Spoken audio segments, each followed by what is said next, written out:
الحبيب المصطفى أنت الأمين يا خير خلق الله خير المرسلين يا من إله الكون قد أوحى له بالنور شروع کرو سبق بسم اللہ الرحمن الرحیم۔ اسلام کی 5 بنیادیں۔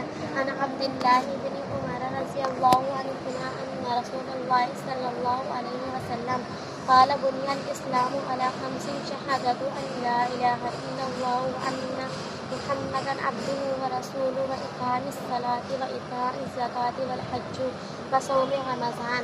ترجمہ۔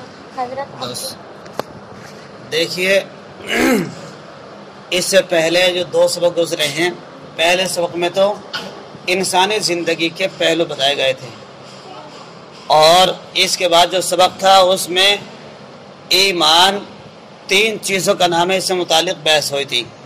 ایک تو اقرار باللسان، تصدیق بالقلب، اور عمل بالارکان۔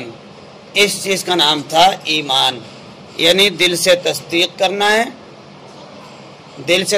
کرنا ہے، زبان سے اقرار کرنا ہے، اور عمل سے ایمان کا اظہار کرنا ہے۔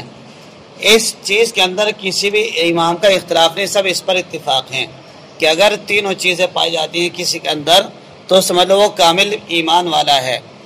آج کا سبق ہے اسلام کی 5 بنیادیں، یعنی اسلام کی بنیاد 5 ستونوں پر ہے۔ آسان الفاظ میں کہیں گے اسلام کی بنیاد 5 ستونوں پر ہے، جس کو اس حدیث پاک کے اندر بیان کیا گیا ہے۔ یہ حدیث حضرت عبداللہ ابن عمر رضی اللہ عنہما سے مروی ہے، اور فرماتے ہیں کہ نبی کریم صلی اللہ علیہ وسلم نے فرمایا بنی الاسلام علی 5 شہادت ان لا الہ الا اللہ وان محمدا عبدہ ورسولہ واقام الصلاۃ وایتاء الزکاۃ والحج وصوم رمضان۔ دیکھیے پہلے کیا ہے؟ شہادت ان لا الہ الا اللہ وان محمدا عبدہ ورسولہ۔ نمبر 2 اقام الصلاۃ، نمبر 3 ایتاء الزکاۃ، نمبر 4 حج، نمبر 5 صوم رمضان۔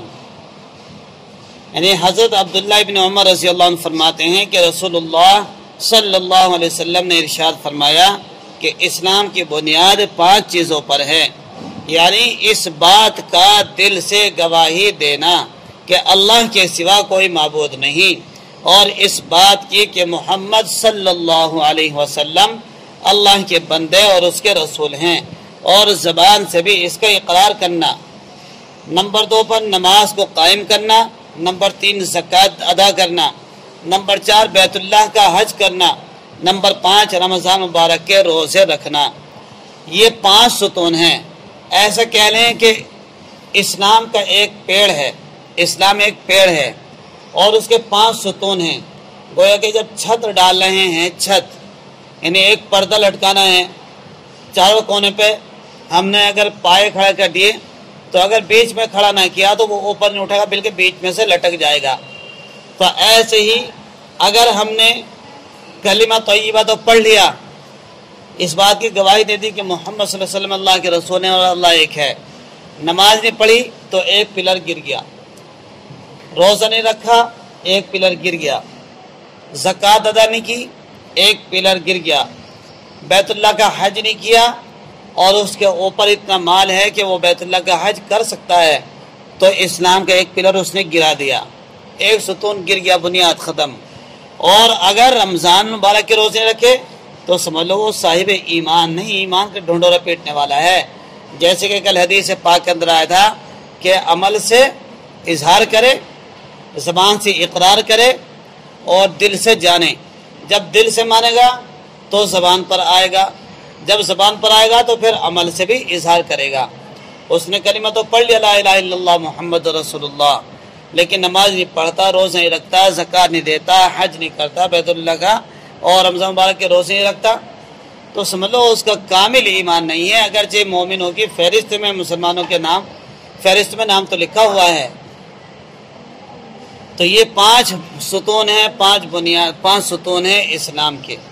یعنی 5 بنیادی چیزیں ہیں، تو یہ ہر ایک ایمان والے کے لیے ان پر عمل کرنا ضروری ہے۔ کیا عمل کریں گے؟ خود بھی عمل کریں گے انشاءاللہ، کہیے خود بھی عمل کریں گے اور دوسروں کو بھی بتائیں گے۔ ہمارے نبی کی حدیث پاک ہے کہ جب تمہیں کوئی چیز کا علم ہو جائے پھر دوسروں کو تمہیں چاہیے کہ پہنچائیں۔ جو تم یہاں پڑھتی ہو اس کو اپنے گھروں کے اوپر بھی ریویژن کیا کرو، گھروں کے اوپر ہی بتایا کرو، گھروں پر جا کر کہ آج ہم نے یہ سبق پڑھا ہے، آج ہمیں ملا ہے۔ ایمان کے تعلق سے کتنی بنیادی چیزیں ملی تمہیں؟ ایمان کے تعلق سے بنیادی بات آئی نہیں آئی کہ ہم نے کلمہ طیبہ پڑھ لیا، زبان سے اقرار کرتے ہیں لیکن عمل نہیں کرتے تو ناقص ایمان والا ہے۔ اچھا ایک بات اور، یہ جو کہا بحث چل رہی ہے کہ اسے انسان کو 2 چیزیں پائی جاتی ہیں، زبان سے اقرار کرتا ہے، دل سے مانتا ہے لیکن عمل سے اظہار نہیں کرتا، یعنی نماز روزہ حج زکوٰۃ نہیں کرتا تو مسلمانوں میں رہتا، تو بھئی وہ احکام کے اعتبار سے حکم لگا دیں گے اس کے اوپر حکم لگا دیں گے کہ بھئی یہ مسلمان تھا تو اس کے نماز جنازہ ہوگی، کفن دفن ہوگا دفنا دیں گے، باقی اللہ تعالی جانے اس کے ساتھ کیا حشر ہوگا۔ تو یہ سبق بہت اہم ہے، حدیث یاد کرنی ہے اور اسلام کی 5 بنیادیں یاد کر کے لانی ہے۔ أسعد به قلوبنا واغفر به ذنوبنا واشرح به صدورنا